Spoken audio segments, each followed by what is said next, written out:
In the Washington Post, where democracy dies in flatulent dishonesty, a law professor named Rosa Brooks has written an op-ed gaming out what will happen in various scenarios after the November election. Brooks reports, quote, "A landslide for Joe Biden resulted in a relatively orderly transfer of power. Every other scenario we looked at involved street-level violence and political crisis."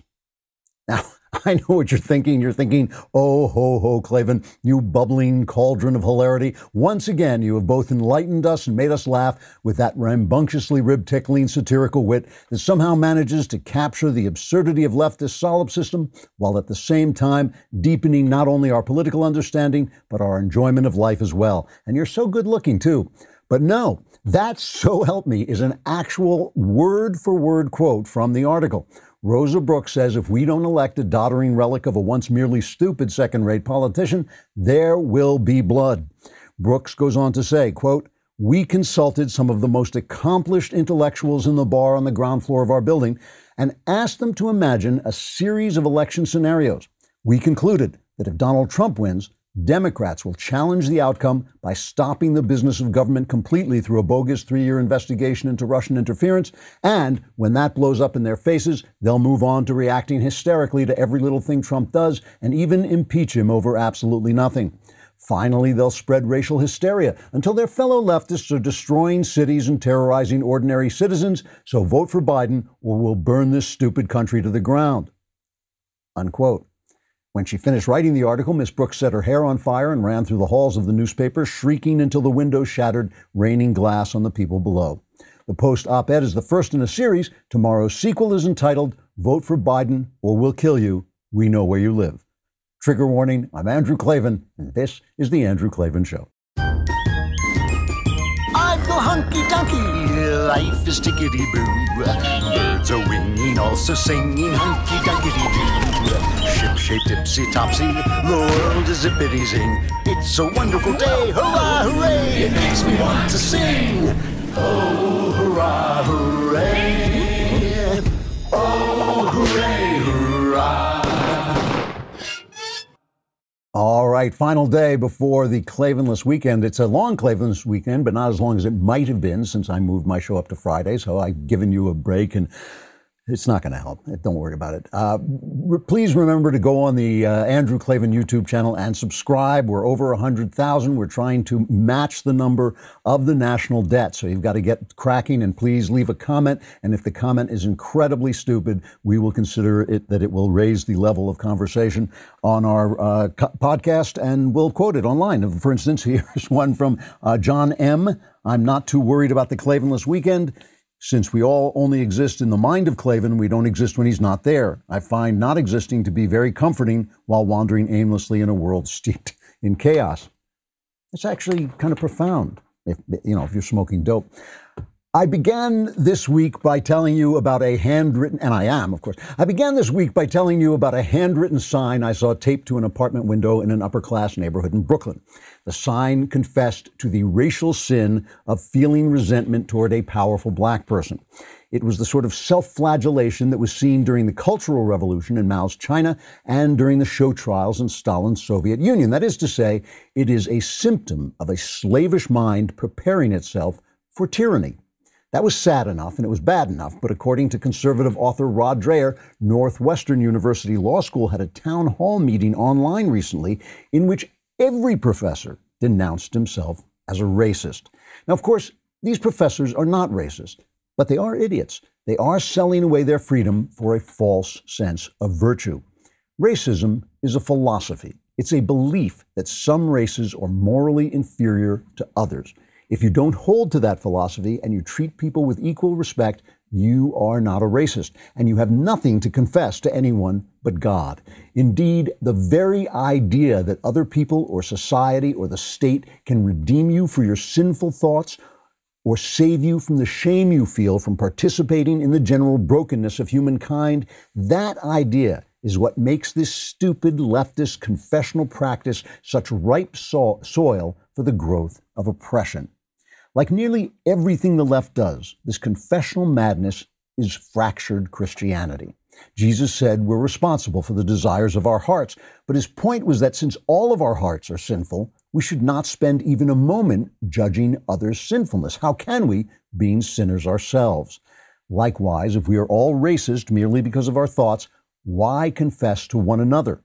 Who can judge anyone? Not the state, surely, bloated and corrupt with power, not rioting thugs, they're not going to pass judgment on my mere thoughts, and not the Twitter mob. Who are they? The answer, spoiler alert, is that only God is good, so only God can judge. And if you give God's power of judgment and salvation to any construct of humankind, you have taken the first step toward forsaking God's precious gift of liberty. I'm going to talk more about this in a sec. But first, let us talk about rockauto.com. We always like taking a break from, more serious issues to just say rockauto.com. It's cathartic. You just rockauto.com. You get your inner aggressions out. You sound terrific. You sound really cool. Yeah, the girls will love it. It's amazing. Plus, you can get any car part you need for a price you can afford. Why get into your car, which isn't running anyway, and pretend to drive down to the auto parts store when you can just go online and get real auto parts from rockauto.com? And you get to say rockauto.com. It's a family business serving auto parts customers online for 20 years. Go to rockauto.com to shop for auto and body parts from hundreds of manufacturers. And best of all, prices at rockauto.com are always reliably low. Go to rockauto.com right now and see all the parts available for your car or truck. Write Klavan in their How Did You Hear About Us box so they know we sent you. Also write Klavan in their How Do You Spell Klavan box, because they need to know that, or else, they just can't trust you. If you don't know how to spell Klavan, it's Klavan. And when you say it, you want to say it the same way as rockauto.com. You know, it's Klavan, just get that real, sound in there. And that'll, it won't get you anything, but it sounds great. So to riff on this theme a little bit of this cultural revelation style, self-abuse, matched with cancel culture. Somehow, even though you're confessing your racism, you have the power to cancel other people for their racism, and basically the state and the society are going to pass judgment on people's virtue. Everyone is going to spy on each other. Everybody's going to watch one another. The College Fix, a good article that keeps track of leftist insanity on campus, says the Black Law Students Association at the University of San Diego School of Law is calling for campus administrators to train and post diversity officers in classrooms to observe and report bias and other disparaging actions against students of color. See, I used to go around to campuses, and I probably will again, and I would give speeches on the fact that socialism is slavery.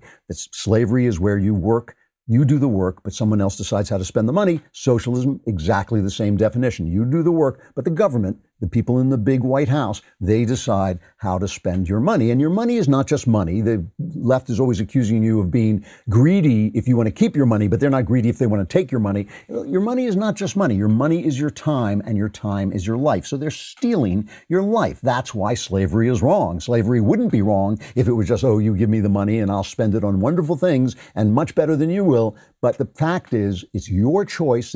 That's your personality. That's your life. That's yourself. And your time, that is what your life is made of. And they're stealing that. They steal that under socialism. And I sort of would think to myself, if you explain to people that they're instigating slavery, that they're pushing a slavish system, maybe they'll back off. But now I've begun to understand that no, they think this is the right thing to do. It is like in East Germany, when people, East Germany was supposed to be the most perfect surveillance state ever made. There was like a Stasi, a secret policeman, or an informer to every 60 people, and maybe more, maybe even like under 10 people. But everybody was spying on everybody else, making sure that you didn't do anything that was counter-revolutionary or against socialism. And they thought that was the right thing to do. And so do these people. And my question is, what is the difference between them? What is the difference between them and these Stasi informers?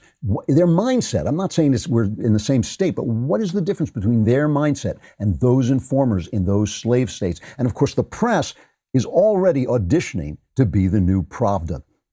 The article I was satirizing, usually when I satirize things, somebody says, well, that's hardly satire. That's just the way the left is.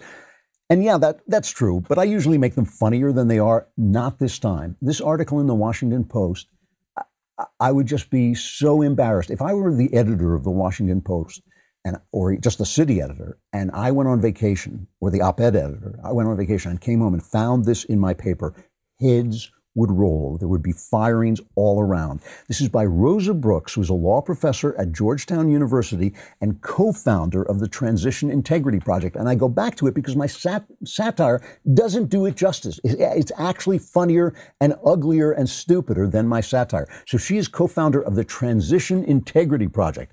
I wonder what the point of that is. Well, the point is that they want to study what will happen during the transition and how to keep the integrity in our transition of power, because we're famous for the peaceful transition of power, or we were. So this is what she writes. And again, this is the article. We wanted to know what's the worst thing that could happen to our country during the presidential election. President Trump has broken countless norms, as all kinds of Norm Fredericks is at Norm Smith. He's broken all those norms, countless norms, and ignored countless laws during his time in office. I don't want to go off on a million tangents, but I do have to say, they keep saying this stuff, but they never have an example. Like, what laws has he broken? All right, never mind. We wanted to know what's the worst thing that could happen. President Trump has broken countless norms and ignored countless laws during his time in office. And while my colleagues and I at the Transition Integrity Project didn't want to lie awake at night contemplating the ways the American experiment could fail, we realized that identifying the most serious risks to our democracy might be the best way to avert a November disaster. So we built a series of war games. We sought out some of the most accomplished Republicans, Democrats, civil servants, media experts, pollsters, and strategists around, and asked them to imagine what they do in a range of election and transition scenarios. A landslide for Joe Biden resulted in a relatively orderly transfer of power. Every other scenario we looked at involved street-level violence and political crisis. Nice country you got here. Shame if anything happened to it. Only a landslide for Joe Biden will prevent the thing you fear most. You don't like your city burning? You're afraid these Black Lives Matter radicals are going to come to your house, burn down your neighborhood? No. Just vote for Joe Biden if it's as long as it's a landslide. If it's close, no good. But if it's a landslide, so any one of you who fails to vote for Joe Biden is bringing this on yourself. So now let me just read you this scenario from all these accomplished Republicans and Democrats and civil servants and drunks and people lying under the table, the guys who clean up the Washington Post offices. That, everybody has the greatest minds of our generation fed these into their computer-like skulls and came out with the scenario. On the morning of Election Day, writes Rosa, false stories appear online claiming that Biden has been hospitalized with a life-threatening heart attack and the election has been delayed. Every mainstream news organization reports that the rumors are unfounded, but many Biden supporters, confused by the bogus claims, stay home. Still, by late that night, most major networks have called the election for Biden. But Trump refuses to concede, alleging on Twitter that, all caps, millions of illegal aliens and dead people have voted in large numbers and that the uncounted ballots are all fake votes. Social media fills with posts from Trump supporters alleging that the election has been stolen in a deep state coup, and Trump-friendly pundits on Fox News and OAN, echo the message. You got to say that when you say Fox News and OAN, you go, ooh. Soon, Attorney General William Barr, do it again, William, no. Soon, Attorney General William Barr opens an investigation into unsubstantiated allegations of massive vote-by-mail fraud and ties between Democratic officials and Antifa. Massive pro-Biden street protests begin, demanding that Trump concede. The president tweets that, all caps again, because the president only tweets in all caps, real patriots must show these Antifa terrorists that citizens who love the Second Amendment will never let them steal this election. 3 exclamation marks. Around the nation, violent clashes erupt. Several people are injured and killed in multiple incidents. The reports conflict about their identities and who started the violence. Meanwhile, Trump declares that, all caps, unless this carnage ends now, he will invoke the Insurrection Act and send our incredibly powerful military and their ominous weapons into the streets to teach these anti-American terrorists a lesson. At the Pentagon, the Joint Chiefs of Staff convene a hurried meeting to discuss the crisis, and it's not even Thanksgiving yet. That's what's going on in Rosa's imagination. It's like, your 50 minutes are up, Rosa, and so just send your check to the psychiatrist and we'll be fine.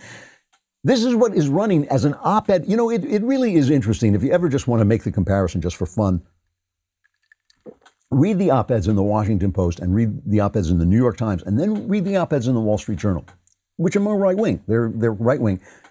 See which one of them sounds like this. This is an op-ed written by a 12-year-old. I mean, truly, not a 12-year-old today, because 12-year-olds are no longer educated, but when I was 12, I could have written an op-ed at about this level.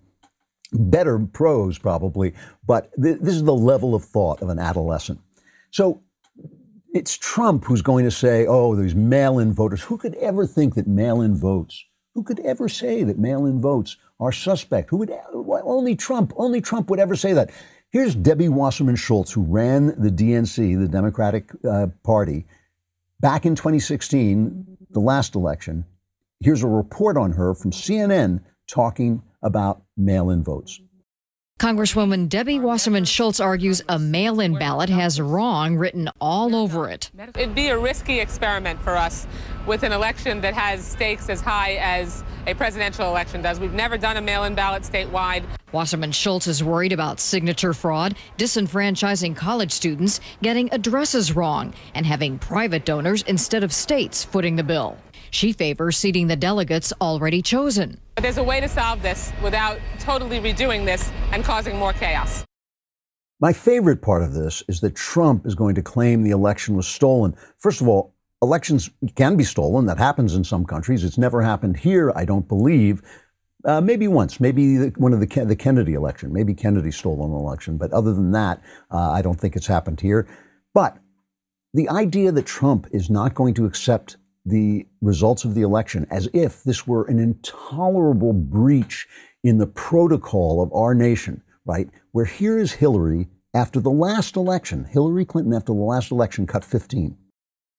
I think it's also critical to understand that, as I've been telling candidates who have come to see me, you can run the best campaign, you can even become the nominee, and you can have the election stolen from you. So why is it okay when she does? Because she's not Trump. Trump, orange man bad. It is the orange man. She's not Trump. And who claims it's going to be stolen now? Who is making the most claims that Trump won't leave office, that the election is going to be stolen? When he can put a sentence together, it's Joe Biden who's cut 14. It's my greatest concern, my single greatest concern. This president's going to try to steal this election. That's his greatest concern. Here's a paragraph later on in this Rosa Brooks op-ed in the Washington Post, where democracy dies in supercilious stupidity. She says, in every exercise that we played out, all the war games we played out, both teams sought to mobilize their supporters to take to the streets. Team Biden repeatedly called for peaceful protests, because we know the left only calls for peaceful protests. They never call for punching Trump in the face. They never put out videos of Trump being shot. They never put out do Julius Caesar in New York, where Trump is Julius Caesar and he gets assassinated. They never hold up a mock of Donald Trump's head as if it had been cut off. They never do that. They never do that. They're so peaceful. It's almost like when they open their mouths to speak, harp music comes out. That's how peaceful they are.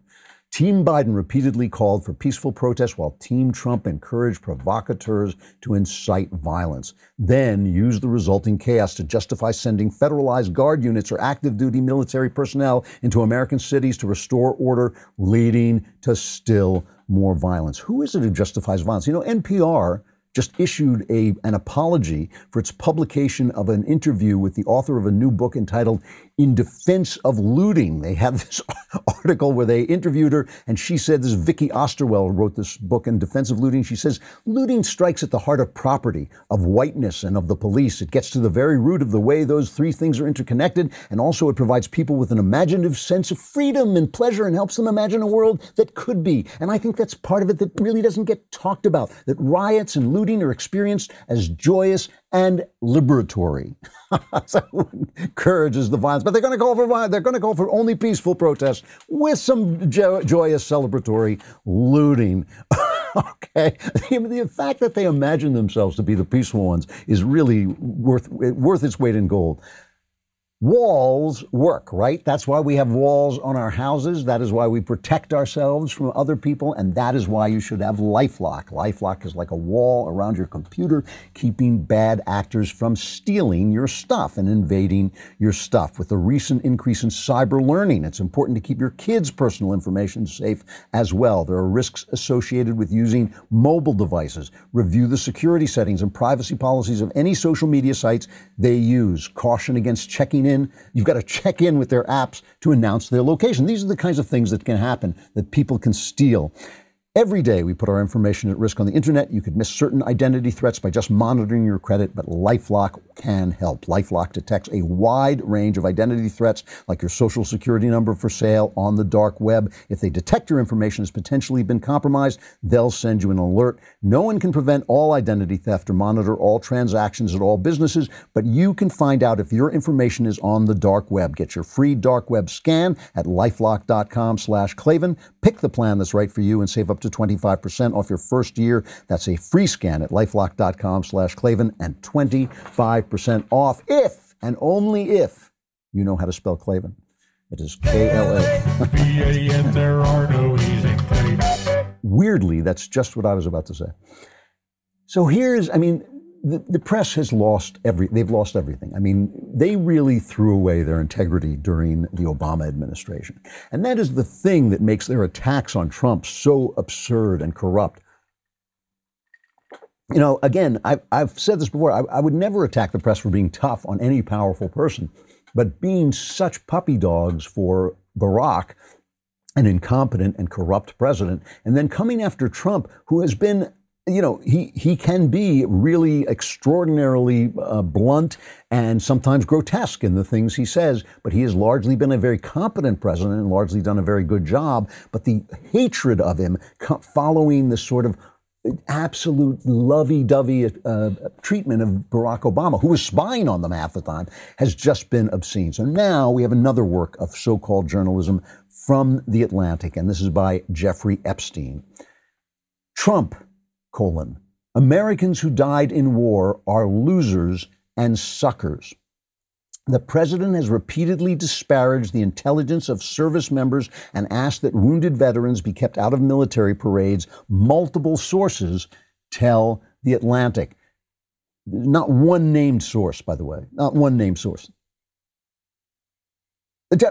I said Jeffrey Epstein. I did, okay? Jeffrey Goldberg. I wrote Jeffrey Epstein. And Jeffrey Goldberg did not actually kill himself. In fact, he's still alive writing this piece. All right, so they're accusing Trump of disparaging military people. Here's the piece. When President Trump canceled the visit to the Ain Marne American Cemetery near Paris in 2018. He blamed rain for the last-minute decision, saying that the helicopter couldn't fly and that the Secret Service wouldn't drive him there. Neither claim was true. Trump rejected the idea of the visit because he feared his hair would become disheveled in the rain and because he did not believe it important to honor American war dead. That sounds like Trump, right? This is according to 4 people with firsthand knowledge of the discussion that day, but we can't tell you who they are. In a conversation with senior staff members on the morning of the scheduled visit, Trump said, "Why should I go to that cemetery? It's filled with losers." In a separate conversation on the same trip, Trump referred to the more than 1,800 Marines who lost their lives at Belleau Wood as suckers for getting killed. Now, I'm sorry, Trump can say a lot of stupid stuff. You don't hear me defending him when he says dumb stuff. The other day when he compared a police shooting to a missed putt. Again, what he was trying to say was not bad. It was an insensitive metaphor. I said so. I do not believe he would not go to a military ceremony and say, "Why should I go?" Because these people were suckers for getting killed. However, we do know that there are plenty of sources who have fed plenty of false stories, high up sources who have fed plenty of false stories all through the Trump administration to the press. The press has not only printed them, they've given themselves Pulitzer Prizes for printing them, and those stories have turned out to be completely, wholly false. It is an act of journalistic malfeasance to run a story like this with no named sources, and it's even worse, it is even worse when I see some of the never-Trumpers giving it credence. Well, it kind of sounds like Trump. Well, it doesn't really sound like Trump. It sounds like his voice. It sounds like words that he would use, but it is very, very hard to imagine Trump saying this. And I know, you're going to say, well, he dissed John McCain and said, I prefer my pilots who don't get shot down. That's what this is being based on. That's what they're depending on. And we know because of the Charlottesville hoax, the good people on both sides hoax, we know that this is now going to become gospel on the left. They've already put out an ad appealing to veterans saying he's dissed you. Byron York of the Washington Examiner made a brilliant find. He went and got John Bolton's book, and John Bolton describes the same event. Now, the point of this is we know John Bolton hates Donald Trump. We know if Donald Trump had said those things, John Bolton would be the first person to have reported it. You know, the book is just a hit job on Trump. What's it called? The Room Where It Happened is just a hit job on Trump. So he would report this. This is what he says instead. This is Bolton in his book.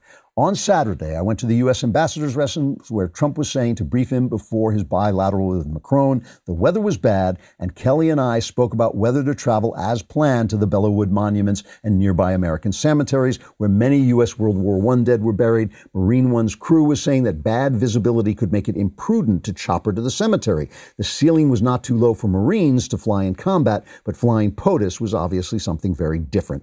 If a motorcade were necessary, it could take between 90 and 120 minutes each way along roads that were not exactly freeways, posing an unacceptable risk that we could not get the president out of France quickly enough in case of an emergency. It was a straightforward decision to cancel the visit, but very hard for a Marine like Kelly to recommend, having originally been the one to suggest Bellewood, which is an iconic battle in Marine Corps history.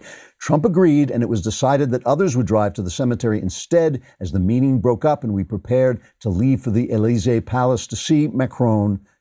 Trump pulled Kelly and me aside and said, find another spot for Mira, Melania's people are on the warpath. Goes on and on with that. And then he says the press turns canceling the cemetery visit into a story that Trump was afraid of the rain and took glee in pointing out that other world leaders traveled around during the day. Of course, none of them were the president of the United States, but the press didn't understand that rules for U.S. presidents are different from the rules for 190 other leaders who don't command the world's greatest military forces. That's John Bolton telling the same story. None of this, oh, these people are losers. I mean, come on.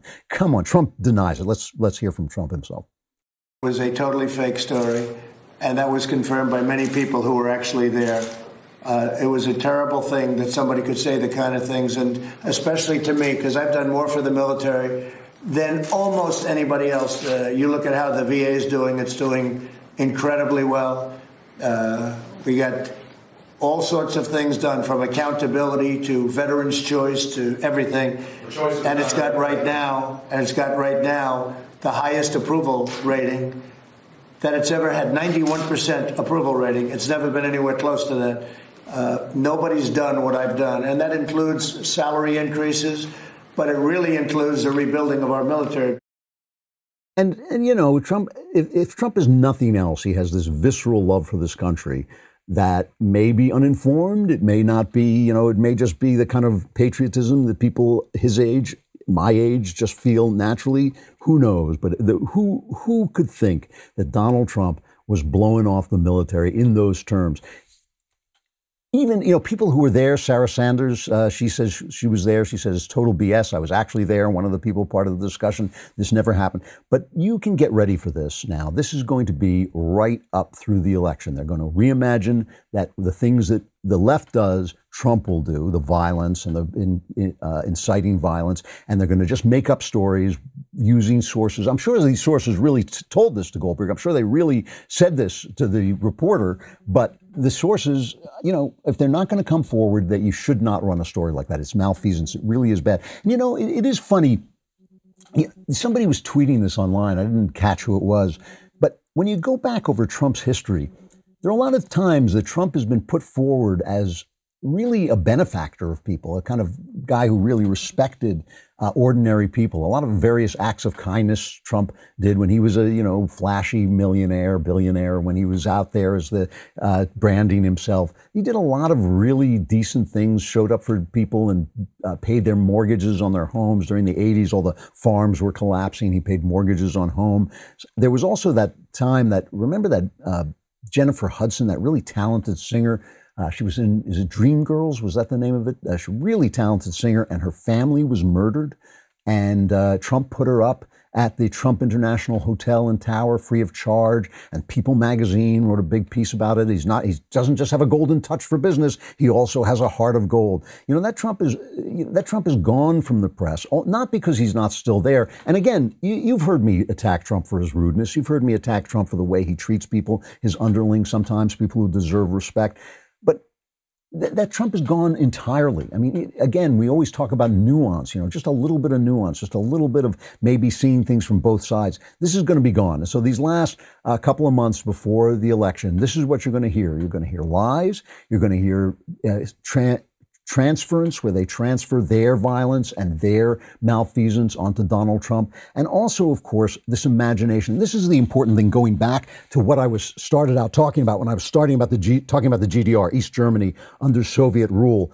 A lot of those Stasi guys were people who had fought Hitler, you know, people who had opposed Nazism. And they just assumed that America were Nazis, that America were the Nazis. And so anybody who did anything that was not socialist were immediately on the other side and must be Nazis. And that was how they justified spying on ordinary people, spying on children, arresting children, killing prisoners, all those things. And the left has so worked itself up into that mindset that they've turned themselves into proto-tyrants. And who can doubt that they would do it if they had the power, if they had the chance? There are a lot of ways you can watch and listen to our podcasts, as you know. Apple Podcasts, YouTube, Facebook, and of course, go on dailywire.com. But now we have an upgraded experience for you. Daily Wire is available on Apple TV and Roku. You can watch us on your TV. You can if you have one of those big TVs, you can blow my face up to the size of the Hindenburg. And like the Hindenburg, I will just crash and burn it. It's amazing. Your whole living room will be set on fire. But you have to be, I don't even know, this is not in the copy. You have to be an insider member to watch live. So head over to dailywire.com/Klavan and use code WATCH to get 15% off your membership purchase plus a Leftist Tears tumbler. Again, that's dailywire.com/Klavan to get 15% off with code WATCH, and download the Daily Wire on your Apple TV and Roku today. And I know what you're thinking. You're thinking, how do I spell watch? It's K-L-A-V-A-N. Just spell everything K-L-A-V-A-N, and you can never go wrong. Go subscribe.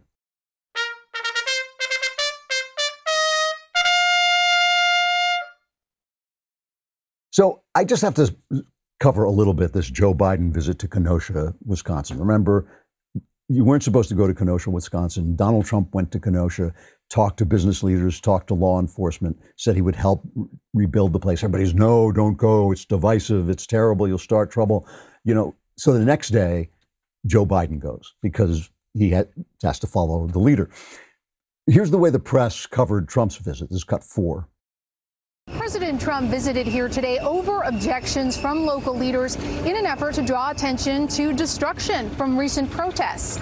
But while he was in a meeting with local law enforcement officials today, he refused to answer a question about systemic racism in policing, the issue at the heart of much of the unrest here in Kenosha.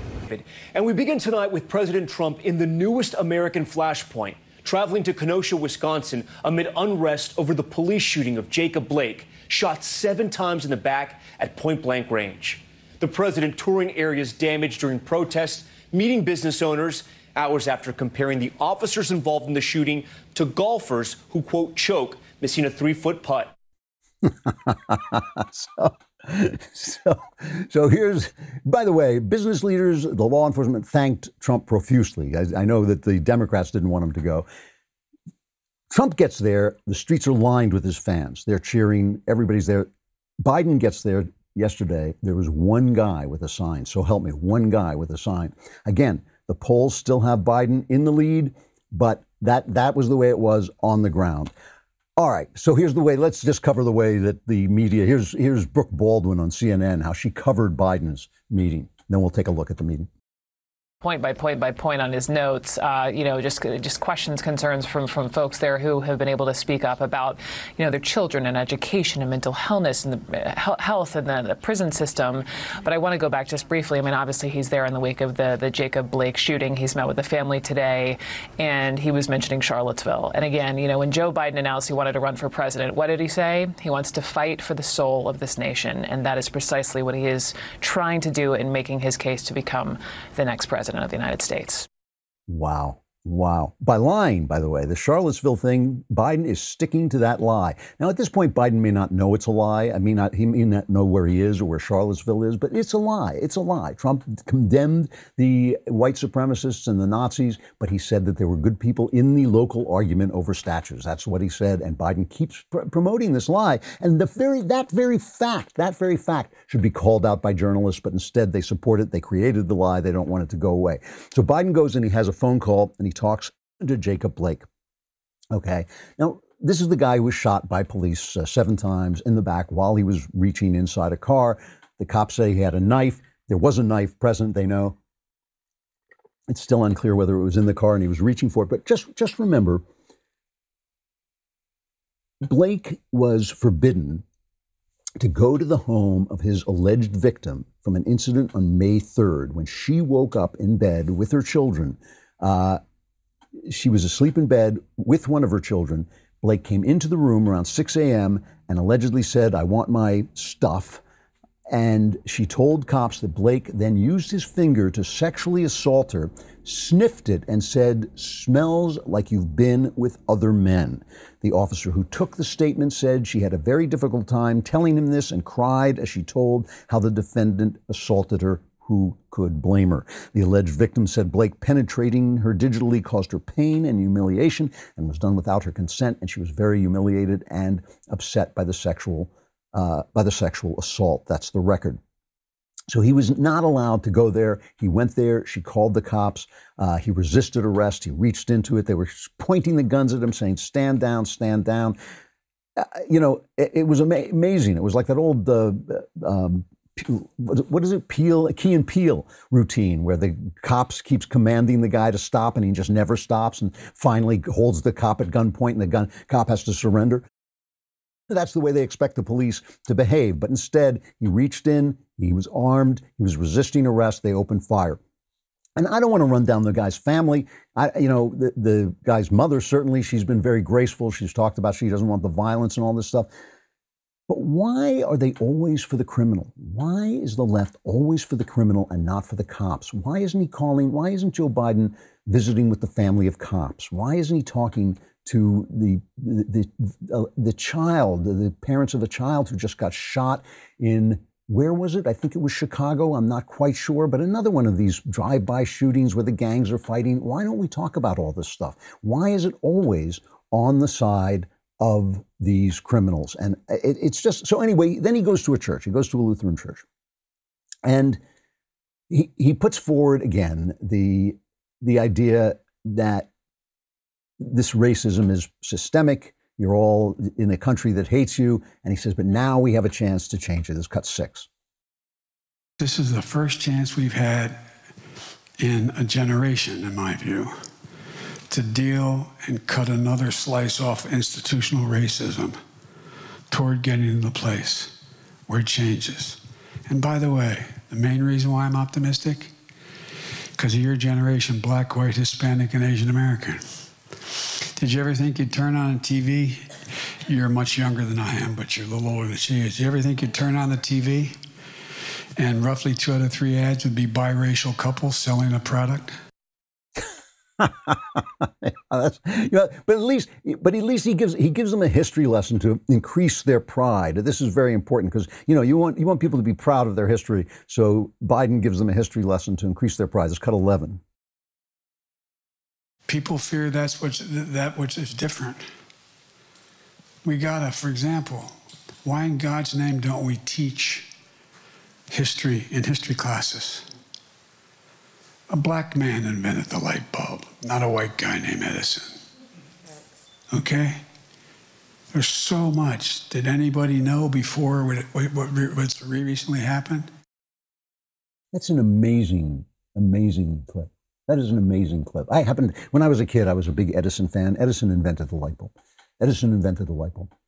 You know, I mean, what on earth is he talking? I can only think that he heard something somewhere and it's now in his head and he can't remember anymore. What is he talking about? And why is it good? You know, that is Soviet. That is like the Russian, when people visited the Soviet Union in the early days, they would meet with people. This is true. They would meet with people who were so proud that the Russians had electricity and that they had electric appliances, and they didn't know that everybody already had them. That they were not the first. They didn't know. And they were constantly being told, oh, yes, they say that an American invented the car or American invented the light bulb. It was really the Russians who did this. They kept telling them this. What is he even talking about? What is this guy? You know, you want to see a weird clip? I mean, here's a truly weird clip. It's very strange right now. The polls are very odd. The polls are simply not moving, okay? And yet the candidates are acting as if they're moving. The polls keep coming back. Trump is behind 8%, with the exception of Rasmussen. Rasmussen shows a lot of blacks moving in Trump's direction, which is something I predicted years and years ago would happen. And he's showing the election narrowing, but everybody else shows it still at the same place, this kind of 8% gap in Biden's favor. So Biden tells people this law and order thing isn't working, but this is a weird cut. If you're not watching, he's wandering around the room, he's muttering. It's just weird. Cut one. Just tell the truth. And the concluding comment I'll make is, you know, there's a lot of folks who thought that, well, the president's made great strides with his law and order strides here. That boy, after his convention, he really made inroads. He hasn't. Not at all. No, I'm not serious. I'm being. It should give you a little bit of confidence in the American people. They ain't buying it. With all the millions and millions and millions of dollars being spent, they're not buying it. And it's just eerie. It's eerie and it's pitiful and it's weird to let this guy run for president. I mean, it's just, he's wandering around. He turns his back to the audience. He's whispering to people. You know, it's just strange. The guy is really damaged. They're now, you know, there was all this fake news about Trump having strokes or something like that, but they're now saying that Biden has actually had brain operations. I can't confirm that. I can't say that for sure, but there's something so wrong with this guy. And the press just thinks they're going to, just like the riots, they think they're going to tell us they're mostly peaceful so we won't see the cities burning down. They're going to tell us how wonderful Joe Biden is, and we're going to buy into it. I just want to play one final clip from this thing that really I found kind of moving. One lady got up, and they'd obviously been coached. They do not want Joe Biden to face unexpected questions because they know he's not there anymore. And so they don't want it. So they had the audience reading off pieces of paper. And this one lady stood up and she refused to do it. She said, I'm not going to do this because you need to hear the truth. This is cut 7. I'm just going to be honest, Mr. Biden. I was told to go off this paper, but I can't. You need the truth. And I'm part of the truth. I was born here, raised here, first 8th grade class of the school that was named after his mother. So I have to give you the truth of the people. And the truth of the matter is, we are heavily angry. We live here, and we want it to stay the way we've always had it. But the changes that we want has to be more in effect. We hear so many people saying, oh, we're going to give you this, we're going to give you that. But we have yet to see action. You know, this goes back. She says we keep having politicians tell us they're going to give us this, they're going to give us that, but we have yet to see action. But which politicians? Which politicians have they been voting for all these years? All these years. It's only Democrat politicians. And it comes back again to the fact that liberals are taught one thing. I shouldn't say liberals because they're not liberal about anything. Leftists are taught only one thing. They may not think they're right, but they know that we're evil. They don't think we're wrong. They don't disagree with us. They just know that we're evil. So they don't even listen to us. They don't know we're here. And it's that makes it so easy for them to start thinking in terms of oppression. of silencing people, of punishing people, of canceling people, of taking away people's dream jobs, of taking away people's livelihoods, of threatening professors for saying things that are outside the party line. It is that empowers them to become the oppressors that they've already become in their minds. You know, I'm not comparing them to the Stasi because they haven't got that power, but who can deny, what would they not do that the Stasi did? What would they not do? Who would they not report? Who would they not silence? Who would they not arrest? I'd like to hear them tell me, because they tell us that Trump is an authoritarian. They tell us he's Hitler. But what has he done, and what would they not do? All right, that's it. The Cleveland weekend is upon you. I hope you have a wonderful Labor Day, but there's no chance of it because I won't be there, so you're doomed. However, survivors will gather here on Tuesday for the Andrew Klavan Show, and I'll be here. I'm Andrew Klavan.